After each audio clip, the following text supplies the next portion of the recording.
So you're on. Cameras are on. Bro.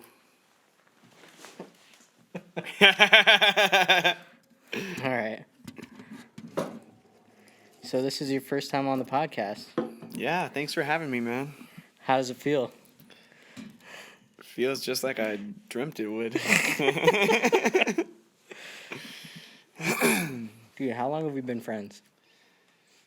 Oh, the first time I remember even seeing you was when we were doing a show. Well, I thought I was doing a show, and the guy that was the DJ was like, "All right, your set's about to come up. Oh, and this drummer's gonna be playing with you." And I was like, "What?" So I met you, and you were all like set up. You had everything put together, and you were super nice. And I was like, "Man, this guy's a dick. Like, he's like trying to show me up in front of everybody." And I was. Just kidding. I don't really and it care. sounded so cool. Like you brought my set to life, and I really couldn't be mad at you. I think probably like a week or two later, we were doing something. I forget what were we doing. We became friends. It was all a blur. Yeah. Yeah, we were friends after that. That was when we were single and wild. Or at least I was single and wild. I've always been married. Married to what? My hustle. Oh gosh. But yeah, I mean we've done a ton of gigs over the years. You and me, Yeah, dude. we've done like at least 10 shows. Yeah, that was during the time when I was doing a lot of those DJ setups. That was like the cool thing for a while. And then you learn like playing live sucks, and I mean, it's honestly like you have to tear up and set down and do all the work. Well, that's true. So playing with a DJ is nice as a drummer because it takes the pressure off of like actually keeping the song together. Like, oh yeah, you're literally it's freestyle. You can just if something goes really wrong, you just start playing the hi-hat. Yeah, exactly. It's really like a bread and butter gig. Like, I could do those all day. No, I remember, man, when we were with that band, Strawberry Jam, and like the keyboard player started like playing all over. Like, Did he do that live? He had some weird. Definitely had like, I wouldn't even call it a jazz style. It was like, I don't even know. Dude, he was good though. Like, he had chops for sure. He had that like skill where someone's autistic and they just like they're not super social, but they like can tell you anywhere in the world on a map you need to go to get anywhere. He could play anything on the piano. You just be like, "Oh, I want this." Yeah, he was that way. He had chops for sure. His style was a little off, which sometimes I feel like that about myself as a drummer. Like sometimes I'm like, I don't have the style, but I have some kind of chops. So, whatever. Maybe I'm being critical. No, that's the cool thing about music and really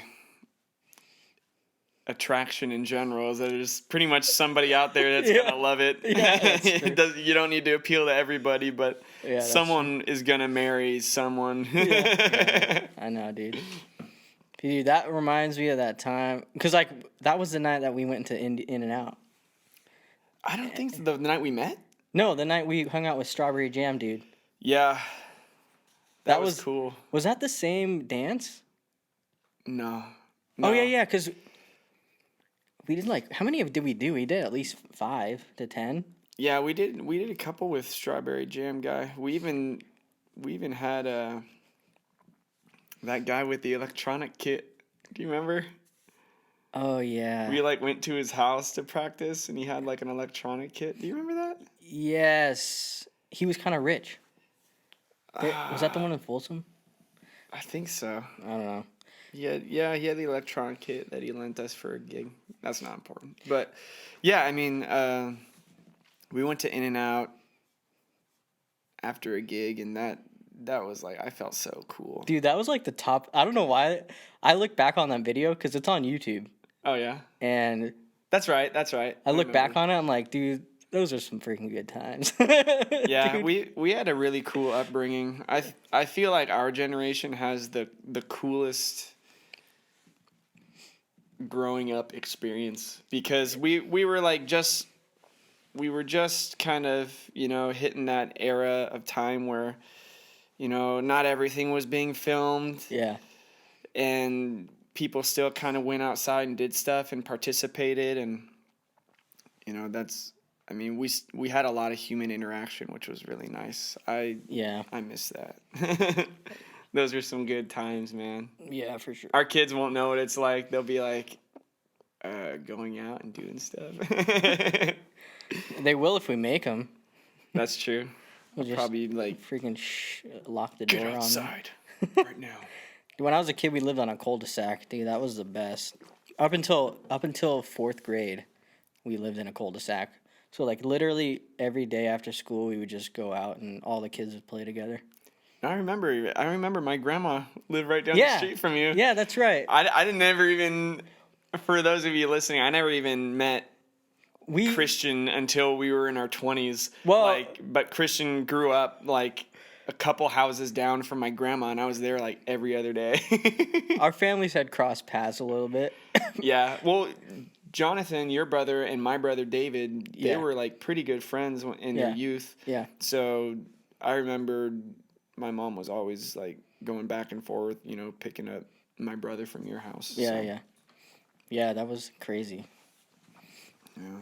Yeah, we went on some scouting trips. I have a memory of going on a father-son camp out, and you and your brother were there with your dad. I remember that. Mm-hmm. The reason I remember it is because it was a camp out where I got super loaded on Cheetos and I threw up. I think I remember that, man. I don't remember you throwing up, but I think I remember that camp out. Yeah. Was that when they had the cabins that were like a kind of a contained box, and they had a roof on it, but there was no windows? I don't remember that. I don't remember this. I thought there was a tent, but I just remember throwing up on that trip. And I think our tents were together or close to each other. Man, I wish that the Scouts was still the same. Oh yeah. How cool would that be, like, to relive those experiences? I remember going to all my Scout camps almost. Yeah. From like when I was 12 to 18, I had the best times on those trips. Dude, it's terrible that like such a great program, and this happens all the time. A great program gets ruined by just a couple of bad people, or even just the fact that it gets blown out of proportion. Like I think there's always going to be an underlying issue in any organization, but the fact that we always as a community, if something bad comes out, we hyper focus on just all the negative. And then the whole company simps out super hard on them, and they're just like, "Oh yeah, like you want men and women to sleep in the same tents at camp? Okay, like, well, I mean, we're so sorry." They have, I mean, because they have an obligation to do what the masses want because the masses are how they pay the bills. Mm-hmm. So like it's like are people going to stop paying? They have their survival as a business in mind. So I don't really know much about the story and how the whole thing went down, but it's just a shame that it's kind of in a state where people don't like the Scouts in general because it's a good program. It's like 90% of the time though, it's the bully that has the voice. Yeah. They're the squeaky wheel, and you talk to anyone who doesn't care, they're not going to complain about it. But the people that want to screw it up are like, "Oh, I have a huge issue with this," and that's what makes the papers. So they're like, "All right, please, sorry, stop." You know what? You know what's really crazy about being a Scout is learning how many people have never seen the full night sky. Like, I didn't realize how unique of an experience that is, because most people in town, if you say like, "Hey, have you ever seen like a full on like Milky Way sky?" and they're like, no. Like, because, like, it's mind-blowing. Like, You it's have to like, drive like 20 minutes out of town, and that's something you can experience. dude, well, like, because this is pretty far, and you still can't quite see it, but, like, there was a camp out where we went, and it was, like, miles and miles, like, 2 hours out of town, and the scout, I guess the scout leader, had this like perfect spot up on a cliff where there was no trees, and like I remember that moment was like, holy shit, like this is insane what we're doing here. Like seeing all the stars, and like I'm such a small piece of this. Like Yeah. Oh, yeah. No, there's nothing that makes you feel smaller than seeing the Milky Way and realizing that any one of those galaxies Yeah. can have someone else in it looking up at the same sky. Ugh. I used to camp a lot when I lived in Mission Viejo. Yeah. And Joshua Tree's like an hour and a Oh, half yeah, yeah. away from Mission Viejo. So we'd go camping in Joshua Tree probably like once every other month. And at night, you're way out in the desert, like, Yeah, an hour and a half from civilization. Yeah, that's beautiful. And it is the most beautiful sight. People listening, check it out, Joshua Tree. It's an amazing campground. There's tons of boulder formations. There's, places to climb. If you're into climbing, rappelling, even just hiking, or if you want to kind of stay one night somewhere and... the weather's always pretty okay there. I loved it as a kid. Yeah, that's That was like my because it's favorite. by the coast, so you can pretty much like. Yeah, you don't even need a tent. Like most of the time. My family would go camping. There was a big crew of families that we knew that would go down to Santa Cruz every year and camp in New Brighton Beach.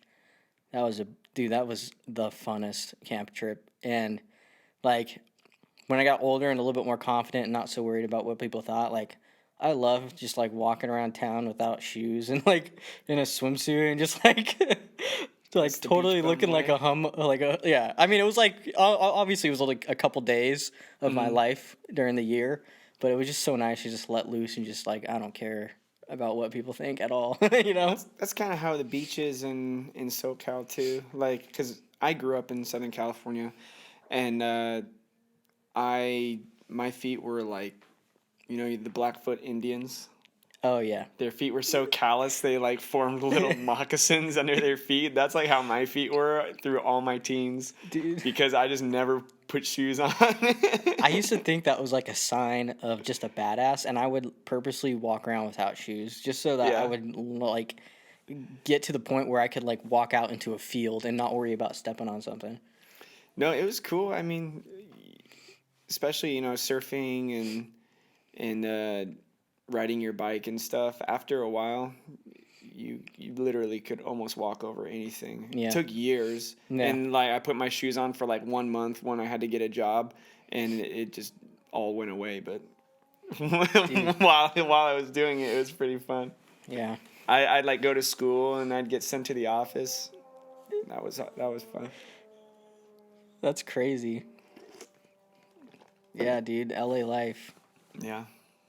Dude. Yeah, I kind of grew up I grew up out here in the farm, so I had a little bit of that same spirit, but it was more like a hick version of it, like That's true. That makes sense. You remember John Myrick?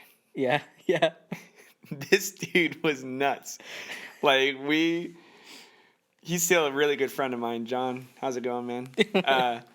But I remember the first time I went to his house, I was like, this is what like a total redneck looks like, because I came from LA, and we walk into his backyard for the first time, and he kind of takes his shoes off, so I figure we're going inside, and then he like runs behind his house, and out in orchards they have like, I know like over the sky view it looks all pretty and stuff, but they have some fat thickets and like thorns. Yes. Like if you go out there and you don't Yeah. have black feet, Yes. you're gonna get wrecked. Yeah. And he just runs out there barefoot, and he sits in a catapult, and he has a freaking catapult in his yard that's like 22 feet high, and he starts launching shit across his yard. He's like, you want to launch like a watermelon? I'm like, Why do you have a catapult in your backyard? Dude, It's a different lifestyle out here, man. Dude, I'm so not used to the it. freedom of having land is awesome. It's euphoric because you can literally do anything you want, and like nobody's gonna stop you. Like, Yeah. No, I would always be like, hey, John, let's go play with your catapult. He's like, I already did that like 100 times. I'm like, I want to do it again. Dude, we should build one out here. We could make a YouTube channel on catapulting stuff. It would be cool. It'd be like It was a lot. It looked like it took a lot to make. I mean, the concept is over my head. I'm sure we could. Well, I mean, if we can YouTube it. freaking if we can do this sound engineering stuff, I mean, Mm-hmm. this is like abstract. This is what's crazy about sound engineering is it's all abstract. It's not like mechanical where you see, okay, this gear's touching this gear and this gear's touching this gear and it moves this, you know? You just need like one free joint. Yeah. You know? Yeah, exactly. With the sound engineer, there's like signals here going in here and then, you know, patching it and compressing it and limiting and whatever. It's just like, and there's a million ways to do it. So there's. I think I think it was a pole with just a gnarly heavy counterweight. Or Yeah. like the end of the pole. You gotta it's a have- gnarly counterweight. So you got to have something that holds it back, and you got to have a release, and then you've got to have a really heavy counterweight and a nice base so it doesn't totally fly off, dude. It's not that hard. We could do it. All right. We have to do it now. He said he's going to do it. There's so many things, though. It's not a priority, but maybe. Maybe. I mean, I didn't say I'm that. thinking about along the lines. I'm actually thinking along the lines of like burning things. Like, there's got to be some stuff we can. Like, remember that guy when YouTube was first kind of becoming a cool thing? This guy would like sit out in his yard and just blow stuff up. Like bad advice, like what was it? This guy that would talk, like, he'd give you the bad. crazy Russian guy? No, he was Isn't like he in prison for arson? I or totally something? forget. No, he wasn't that. He like was this hick. He lived out in the middle of nowhere, and he would give advice on like how to start lawnmowers and like how to, like, just dad advice, but super extreme, and then just blow. It would end up blowing whatever up he was using. Dude, I gotta find that out. I'll try to find that out and put it in the link or something. But we'll look at it after. Search for it. Sounds good. I want to do something like that. Yeah. So so how's the studio business going? Studio's good. I mean, we just expanded this year. Kind of added we actually doubled the size of the studio. I put another vocal booth in. And then there's the demand for media is like ridiculous right now. Yeah. So I'm doing like 5 music videos a week. Wow. And there's only so many locations, you know, to go, and well, there's only so many that are actually professional.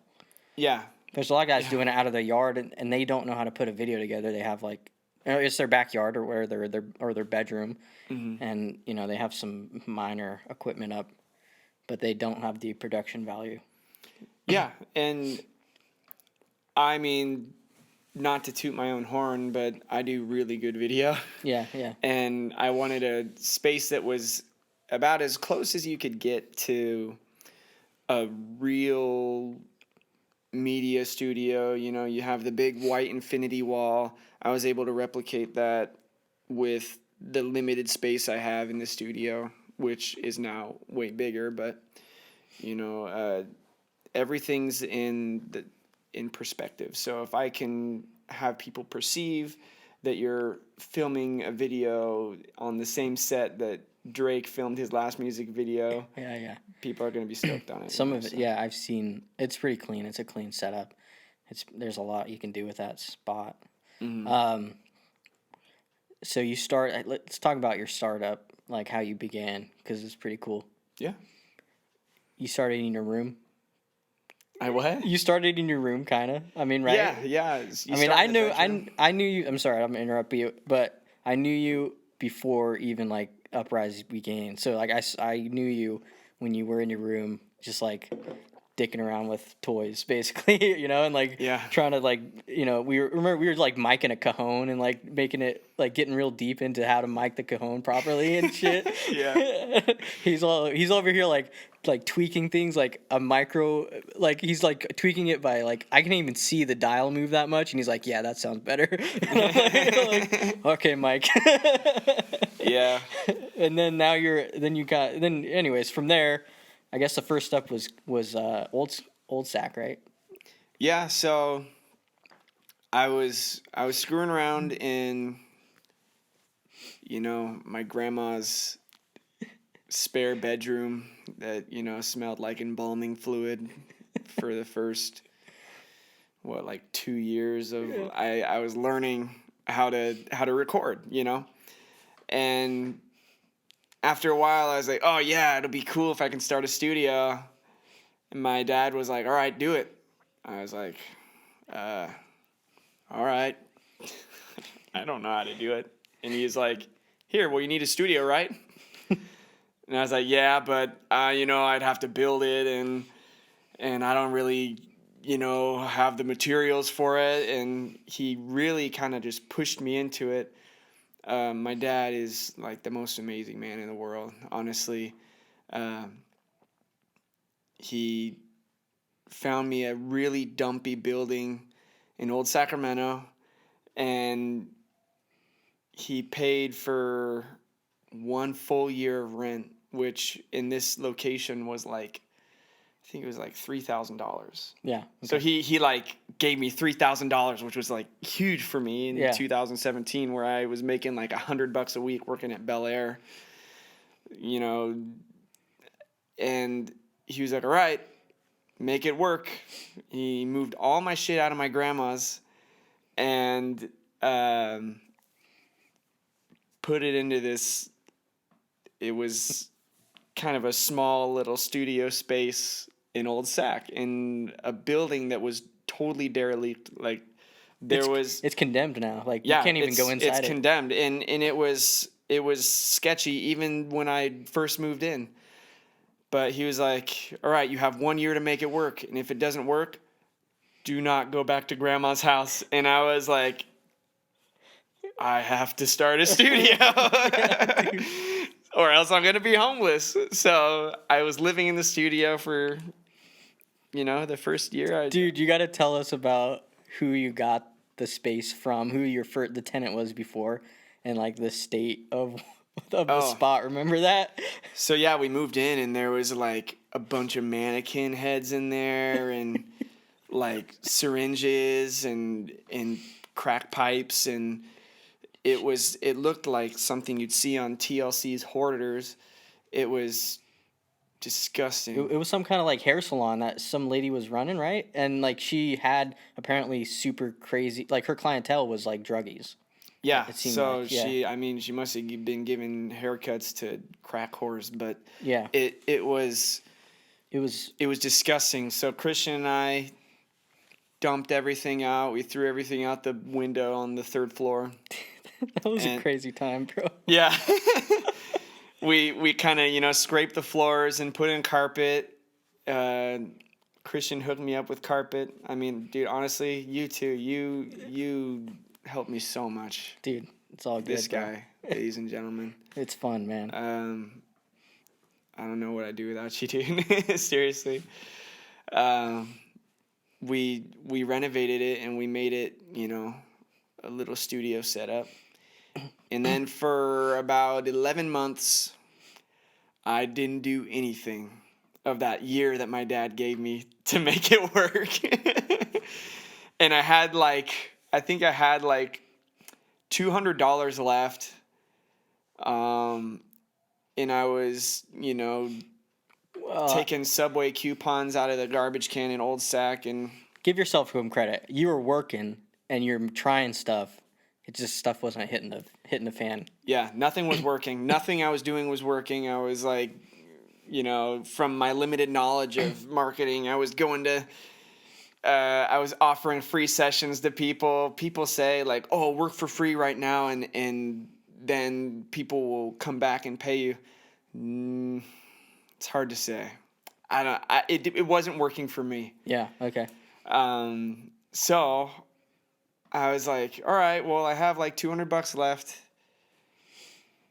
And then my lease is going to be up here, and I'm going to have to take all this gear out, and, maybe I'll have enough for a U-Haul. Long story short, sorry. I put all of my money into Google Ads. Super weird. Yeah.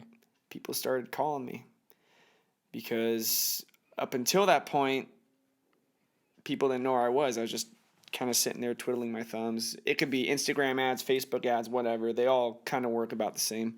But I started paying for advertising online, and people were just like, oh, I see this ad, I want to come in and record. And I was like, oh, shit, my first client, like, what am I going to do? I think the first, 5 or 6 sessions, I crashed and burned. I wasn't ready to start, but I started anyway. And I learned that most of it was about being social. You want to develop a relationship with the artist, and for a while it was more my charisma than it was my actual audio experience. So a lot of people think like, oh, I'm not ready to start. When do I start? When do I pull the trigger and actually start trying to record people? When will I be ready? And the truth is, you're not going to be ready. You need to just do it. You need to just start today. Yeah. Put your name out there. Get hired by somebody. Even if it's terrible and they never come back, that's one job that you have done, and that's income coming in. And once I started making income, I made back the $200 that I had, my last $200 that I put into ads, I made that back the first month. Wow. And I made enough money for one more month of rent. Yeah. So I started paying this guy month to month to keep the studio afloat. I was still living in the studio. I lived in the studio for almost 2 years? Yeah. Yeah, about 2 years. I was sleeping on a piece of crap futon behind the speakers, and after a while you kind of just develop a clientele, and then you get $1,000 a month. Yeah. And then maybe you get $2,000 a month, and then after a while you have more than you can handle. People that are regulars. You have people that come in, and I'm booked more than I can handle, and it's awesome. And you can kind of pick who you work with after a while. So I love it. I love the studio. I'm so grateful that everything worked out. The best way to get as good as I am now is just to do it all the time. And so now you're in Del Paso area? Yeah, I recently moved. The building was getting condemned there was a fat lien on the building, and the guy I was paying rent for a whole year, he took a year of my rent and just ran off with it. And apparently I'd never even had to pay rent. He was just taking my rent. Oh, no way. So I got this notice on my door. It's like, why are you still here? We're about to board up the building. I actually walked downstairs and I was locked in because they had put boards on the front of the building. Oh. Already. Oh, because you were living inside. That's right. I was inside, so I walked down. I didn't even have my shoes on, and I couldn't open the door to the front to walk outside. Yeah. So had to move. I think you even helped me move, didn't you? Yeah, I think so, dude. You were the only move. We tore that place apart. Because it was 3 stories high. It was 3 stories. The elevator didn't work at that point. Yeah. And the stairs. The back. Is that the camera? The camera stopped working? Yeah, but it'll reset in a second. Got it. The back area or the back stairs were wobbly. I felt like every time I went up those stairs, I thought I was gonna fall. And it was 3 stories high, dude. We fudged those stairs up, dude. Bad. Yeah. I was mad at the owner of the building because he kind of screwed me over for so long. Yeah. He was always letting fat parties go on, and he was always Oh yeah, because he had that wedding venue downstairs, and they were having all those big parties, yeah. and it was all during it. So he at that point he had already known that the building was like gone. Oh yeah. That's No, crazy. he was just trying to get as much as he could. Dude, and none of the doors locked on that building. I remember like 3 or 4 times I'd walk out in the hallway and there was like a homeless guy in the hallway, Yeah. like using like oh, you're fine. There was like homeless people in the hallway like using 2 feet from my door, you know. Yeah. But yeah, I mean, it was a fun experience. I loved it. Yeah. I wouldn't change a thing. Yeah, I mean, it's weird. It's like in hindsight, it's all like you realize it all ends up taking you where you need to go. Yeah. Because now you're in Del Paso, and even that spot. I know you've had some history with the building owner, and now you've gotten to a pretty good setup to where you've got it remodeled, and it's like twice the size of the original. Yeah. And now you've got 2 sound booths and a mixing area, and then a nice like video area. Mm-hmm. So it's turned out pretty well. Yeah, it's great. I mean, I couldn't be happier, honestly. Like, I set my own hours. I can work when I want. And I mean, it's pretty much the dream, isn't it? I mean, we want to be able to do something that's normally a hobby as our job, and I kind of got there, so That's cool. Only up from here. You got sights set on another thing, or is just this kind of your happy place for now? And I mean, you don't have to say anything that's gonna lose your edge. Yeah, I mean, I have plans. I have some bigger plans for stuff in the future that I don't want to release yet. Okay, cool. But yeah, you can do it. You can start a studio if you want. Dude, that's awesome. Don't think about it anymore. Just do it. I never think. And look at me. Dude, that's my problem. I overthink way too much. Well, you're doing it, man. I mean, I'm doing what I can with what I got. I got, a different situation. Mm-hmm. Everyone's got a different situation. That's true. But, I love what you're doing is you're giving people without a voice kind of a platform, and that's huge. Yeah. Because people have messages, that they want to portray to others, and they have stuff that's changed their lives that's designed to change other people's lives, and you giving them like a free route for that's like incredible, dude. Yeah. That's something that is priceless. It really is priceless. I hope so. I hope it's valuable to people. So you've worked with a handful of clients. You got any like cool clients that you're proud to have worked with? Yeah, I mean, I've worked with, every once in a while I have famous people like kind of hit you up, because my commercial studio is very commercial. Yeah. Anyone can call, anyone can come in, anyone can book time. So I don't know if this goes against my non-disclosure agreement, but Netflix is working with us right now. No way. Yes. And we're doing ADR, which is, it's like dialogue replacement for stuff. So like, say when actors are like on a beach or something, and they're talking and it sounds like you're right there, that's actually audio that's been recorded in a studio. Yeah. It's not. So are they coming in set audio? So these guys are artists. Are they local artists that are doing it for the studio? Or are they bringing actors? It's the real actors, yeah. Okay, so I've worked with a ton of actors that are like doing stuff with like Adam Sandler. Gotcha. I don't know if you heard of Licorice Pizza. It's kind of like a indie Juno kind of video. I did a ton of stuff for that. And it's so funny. The guy who does what is that? Demon Slayer. Oh yeah. I've recorded his voice, which is kind of cool. You've had some Kings players in there too, right? Yeah. yeah, I've worked with some of the Kings players. I won't say who, Yeah, you don't have to. but I've worked with San Quinn, who's kind of like local. Mm-hmm. He was huge in like the early 2000s. I don't even remember what he's famous for, but So are they? So they're coming out of town to come to your studio. Is that right? Most of these big higher up guys. yeah, I mean, we've had the game come through, which was kind of cool. The game is like still kind of doing stuff. Actually, I don't know. I don't know if he's doing stuff. Well, I mean, some of the people who are E40's friends, I've worked with E40's sister. I've worked with some kind of pop punk bands. yeah.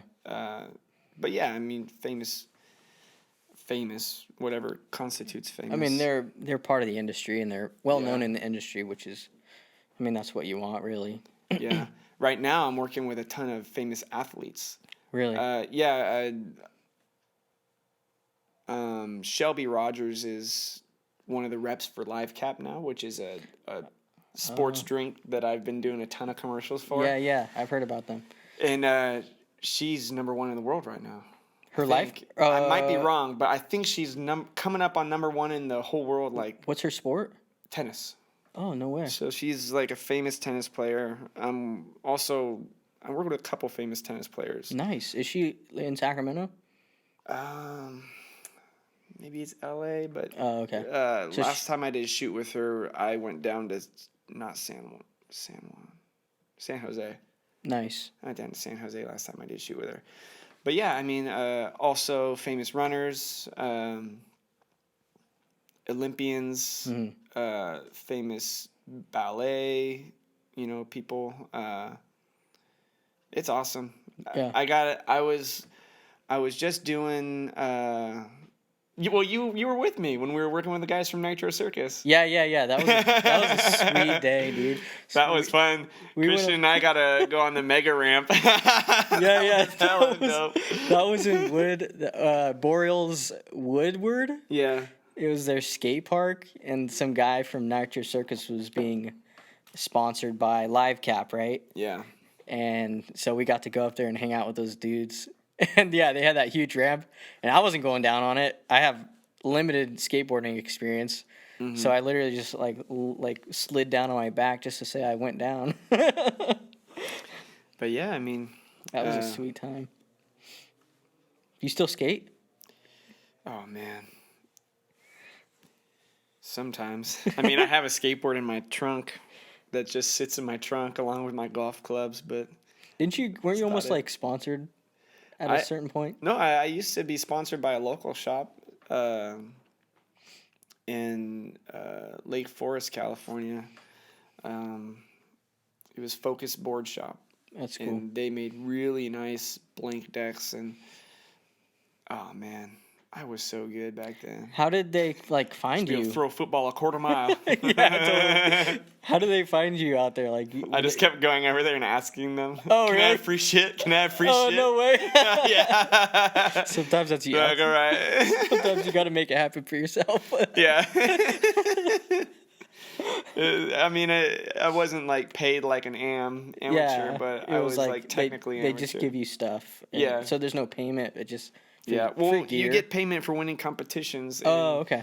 In Laguna Hills, I won a couple of competitions for nice. Throwing down on a 4-block or something. So is the deal so they sponsor you, they give you the gear, and if you win, you split the winnings, or is it you get, or they get all of it, or how does that work? It's pretty individual. If I won, I would get the money. Oh, okay. Okay. And I only won a couple competitions. My skating days were very short lived. Yeah. Because I thought girls would like me, and when that didn't work, I was moved why on am to I music. even doing this? I'm throwing myself down these stairs. Yeah. Can't do that forever. I'll play the guitar. Yeah. And they still aren't here. It's all right, man. So you got plans to stay in Sacramento or what, man? How you thinking about the forecast of Sacramento right now? It's nice being a big fish in a little pond. Yeah.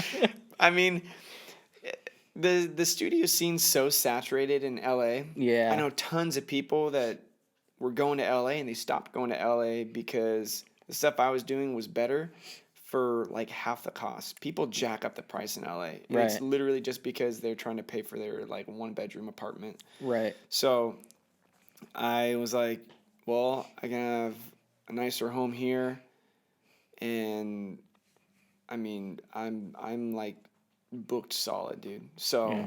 I figured the weather's not terrible here, and LA's not very cool. Yeah. In my opinion, I don't like LA. I mean- I don't like the feeling of being downtown. I don't like the lights and the glamour and the clubs. Like, that's not fun for me Yeah. because I'm very introverted, honestly. Yeah. But yeah, I mean, Sacramento's nice, and I really like being up in the hills where I live, and I'm just far enough away from downtown that, you know, whenever there's riots, I don't even think about it.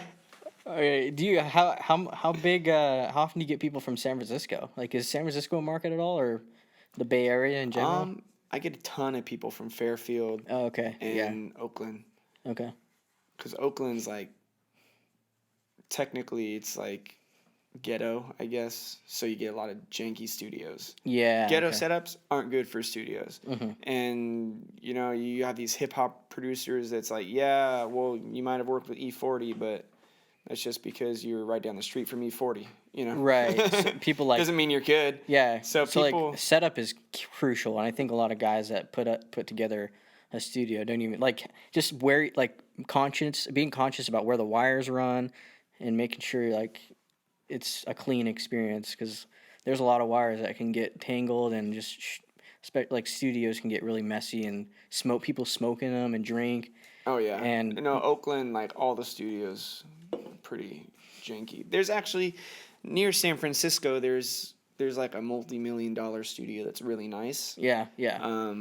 Yeah, there's a couple. Obviously, But- there's going to be big ones that are, Yeah. but right now it's more common to just hear about these guys doing it out of their backyard or back. I don't know why I keep saying backyard, but out of their house, and it's like this weird setup, or like a really crappy 1-room studio setup, you know. Yeah. So, and it's super janky. But one thing that I think I admire in your approach to the studio was like trying to stay out of the culture of just like letting people do whatever they want, like, yeah, like come smoke and drink whatever in my studio. Like, you're very like, no, this is professional time. Like, don't smoke here. Well, I charge professional rates, and Yeah. you know, it's great because I remember I was so scared when I raised my prices by $10 this year. I was like, oh man, like what if people stop coming? But there's actually more people than ever that are serious come through. Yeah.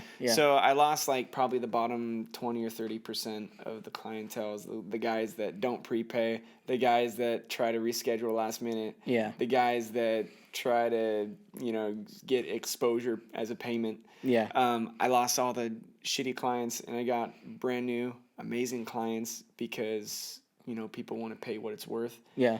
And, you know, yeah, I mean, as far as like the studio culture goes, I try to keep it super neutral. Yeah.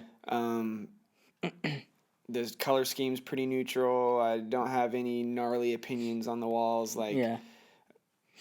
I want someone to be able to record their hip hop album, and then the next 20 minutes, I want, you know, a little girl Yeah. being able to play her cello recital. Yeah. Even like professors. I know you've had people come in and do like audiobook recordings. Yeah. Yeah, and just like people that are so it's good. That's why it's good to have that's good advice for anybody that wants to do something more on a commercial level. Art is art, but you're running a business. So, you know, that's where like this space, this is me, right? So there's shit on the walls. Yeah. Because this is me and I want this to be my studio. But if it's professional, you got to take into account that not everybody is you. You know, like. It's, I wouldn't say I'm like a super humble person, but Yeah. when it comes to like someone's art, I want the canvas to be as bare as possible, if that makes sense. Exactly. Yeah. So yeah, I don't have a whole lot of paintings or anything on the walls. It's just kind of like there. it's a grayscale area, and Mm-hmm. people's music colors the room. Yeah, very cool. That's sweet, man. Are you gonna try and start like a course or something? I've thought about it. I even had a whole what is it? I had a curriculum all written up. I spent like 20 hours, and I had like 12 pages of like a video class I was gonna do, and then I had to learn how to screen record, and I was like, fuck it. Yeah. Teach them while they're here. But you do your own you do your own music, right? Yeah, I do music. You because you just talking about how you just came out with a song, right? Yeah, I came out with a new song. I wrote it with my sister, and like we literally wrote it in like a half hour.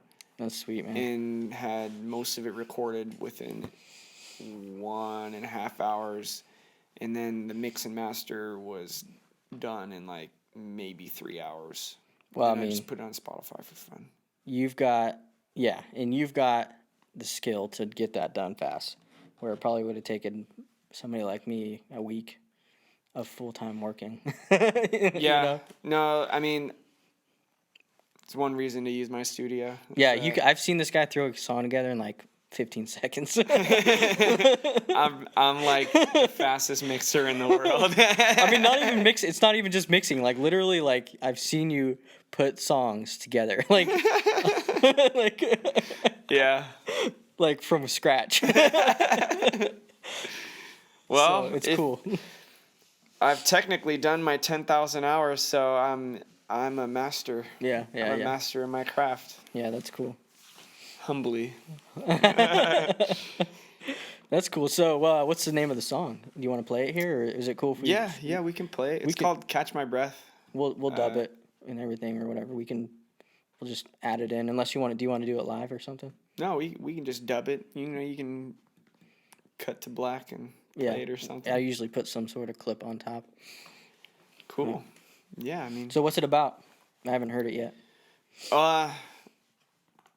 Well, we were just, my sister and I, we get together in the studio, and usually what happens more than singing is my sister's name is Michelle, or she goes by Shell on Instagram, Shell Music. Mm-hmm. Can we put like a little Yeah, I'll put it. link? We'll put it together. Dude, it's so funny when guys do that. Or in the bottom box. Click the link and subscribe, please. Here's where my Patreon. But yeah, my sister is an amazing artist, and I love working with her. Every time I can, I love working with her. But when we get in the studio, usually it's like a therapy session. We're always like talking about like, yeah, Dad and Mom do this, and my neighbor did this, and my friend's such a bitch, and it's just hilarious. We talk so much shit. That's good. That's what that's what a sibling relationship is supposed to be about, you know? But anyways, we were talking shit about the government, and we were talking shit about how everything from the last generation is kind of coming to a close, and we're coming into this new generation. Yeah, totally. And it's really stressful for a lot of people. I'm feeling it. Everyone's feeling it. I'm feeling it. Yeah. So we were like, man, like I just like feel like I gotta catch my breath. Yeah. Yeah. And it was, you know, I kind of wrote a first verse how I feel like no matter how hard I work, I'm always a little bit like, oh shit, now I got to work on this. Yeah. And maybe it's, you know, adult adolescence or something. There's some sort of angst there. Maybe I'm going through like a quarter life crisis or something. But, you know, I feel like a lot of people might feel the same way. Like they're a little overwhelmed right now with the social climate. And it was just kind of taking a step back and chilling out for a minute, and I thought that was something worth talking about anyway. Yeah. Usually I keep my music to myself, but my sister really liked it, and she was like, well, you got to release this. Yeah, that's cool. But yeah, it's super chill pop. It's not. Yeah. I like to work with drops a lot and like fat instrumentals and Yeah. bombastic drums and stuff. But this one's just very chill. Yeah, that's cool. And yeah, Michelle hopped on, and it's about growing up a little bit. We Dude, grew up. it's a weird thing because I think one thing that I've struggled with is the older generation, and obviously I've never been in this position, and maybe it's happened to every generation before us, but for some reason, the older generation does not want to give up their control a little bit, I feel like. And they also hate, like, us for some reason. Like, they hate the generation that they've created. Like, and they talk, I feel like there's just so much shit going on. I mean, we're shit little talking. rascals. Yeah, there's a lot of, like, complaining about how we are,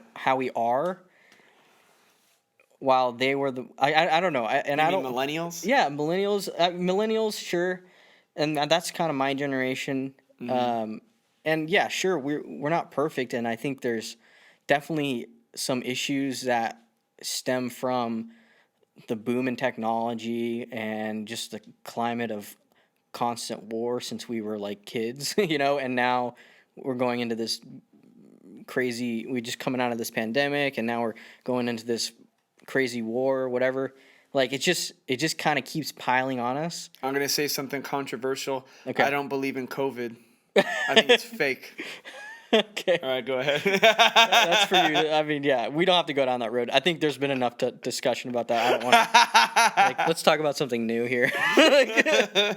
But anyways, let's just talk about the climate and how there's just there's a lot of weight being put on our shoulders.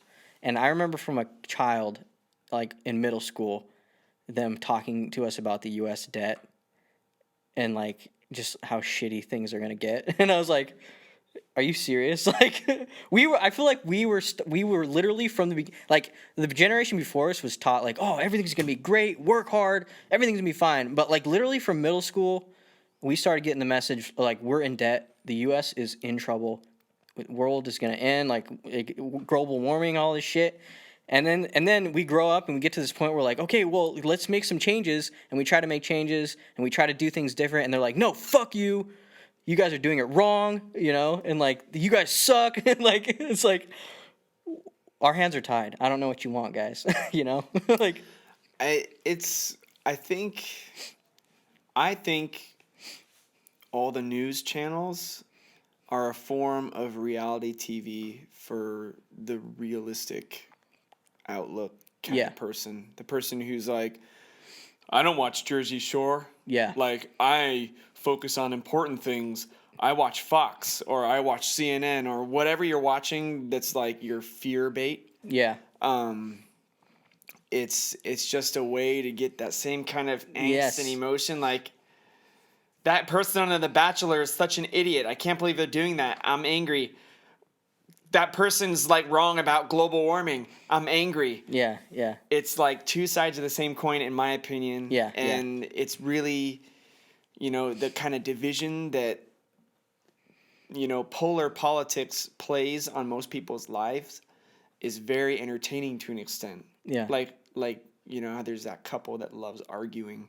Yeah. There's this kind of like tension that people crave, and people crave being afraid. People crave being angry. People crave, all sorts of weird kind of angry emotions, and it's entertaining because it's entertainment. Yeah. I don't know exactly what's going on in Ukraine. No one really does. Yeah, I agree with you. They're starting fat relief funds for it, and it's like, first of all, where's that money going? Second of all, you're like, Miss Ukraine is on the front lines. You see a picture of her, and she's holding an airsoft gun. It's like, yeah, I mean, I think what's really going on? Yeah, or is this entertaining for us, or is it to make us afraid?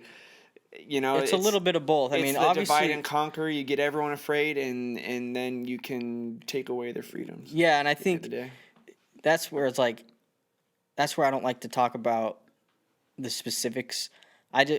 Sure, there's something going on, and you can be sure that somebody's going to take advantage of it.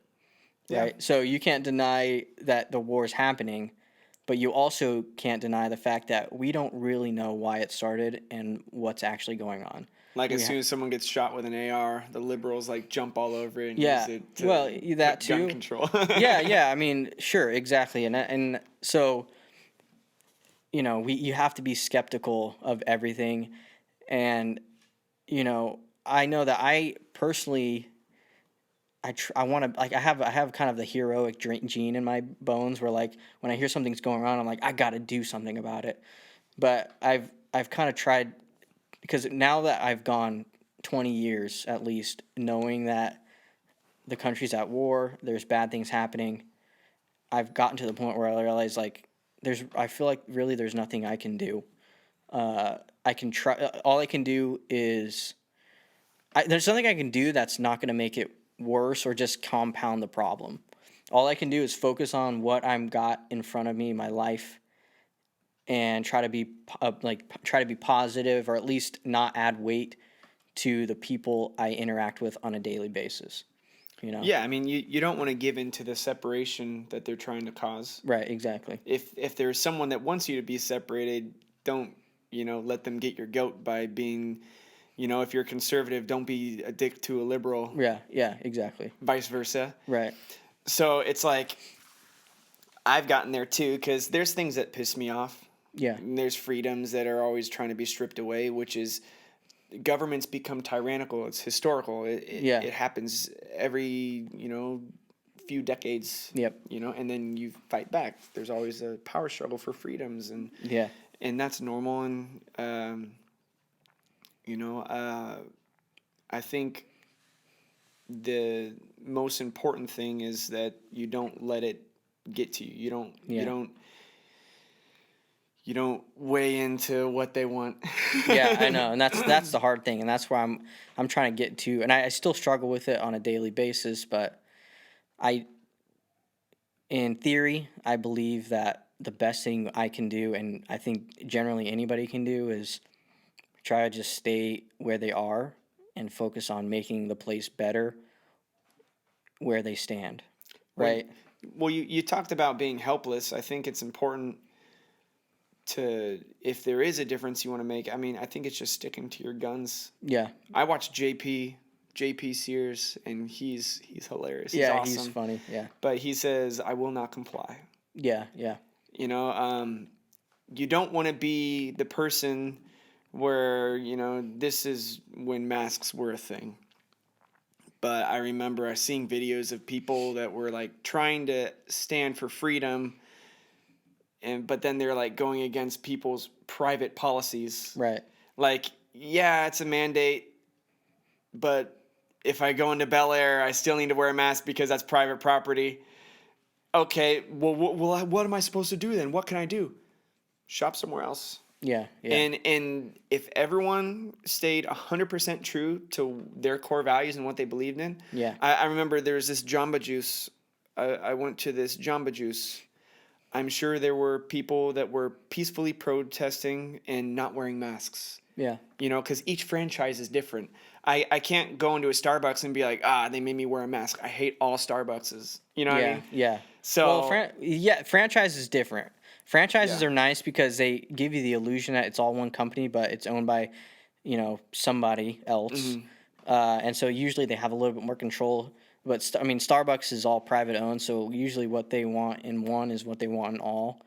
But that's where I tend, and I think that's one of the reasons that kind of motivated me to start this podcast, is we do need to really wake up and pay attention to who's local and who's not, and what companies can I go to, or what business can I get involved in that is actually helping the community and putting money back into the pockets of the community, and how much. And I'm not I don't want to exclude franchises from that, because I think franchises are generally, I've never done a study of this, but at least they're owned by somebody local-ish or some sort of. That's typically the case. Some sort of separate entity, rather than just for instance, Starbucks is all owned by the same company. Everything you put into their pockets goes to them, and they decide to do whatever they want. So, anyways, I think just the disbursement of and understanding of when I spend $1, where does that money go? And I think at the end of the day, that is your power. You know, Yeah. you don't have to feel helpless because it's like if someone doesn't treat me right when I'm there, or if they don't align with my values, I just go somewhere else. And enough people will go somewhere else yeah. to where they realize, oh yeah, maybe we should change our values. And Yeah. then, you know, that's part of just being, you know, a good citizen in your community. And I think that's super important. I think way too many people pussied out so hard. Like Yeah. I saw so many people pussy out so hard. And for me, I'm not saying that I'm perfect. I bitched out a couple of times when, you know, someone was like, put on a mask. I'm like, oh, fine. Yeah. You know, but when you can, when I could, I would just, all right, I'll go somewhere else. And Yeah, it was yeah. inconvenient, but I think there was enough people that believe the way I do, believe the way you do, then I think that's probably why the mandate was lifted. Yeah, that's true. Obviously, it pissed off enough people Yeah. that they stopped. Yeah. Well, I'm glad we're past it at this point, and hopefully we get back to normal. Yeah, But yeah, same. I mean, the essence of just understanding that you do have power, and so you do have power. Be aware of where your dollar's going, and that dollar does have power, and you know, just trying to stay focused on what you have power over is good. So, anyways, That was a 2-hour podcast. was it? 3 hours. All right. I'm not going to edit this. I will not. This is all going up, all in one. I usually clip it out, but I anyways, said some bad words. I don't care, bro. This is explicit content. We're grown-ups now, man. We're grown-ups.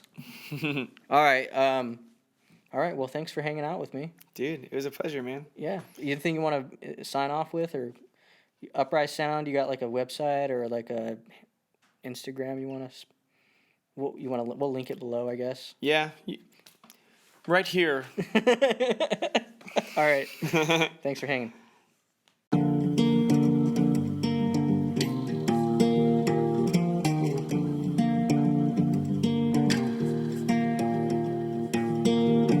Tell me why I never slow down, but it seems like I keep getting left behind. I called my dude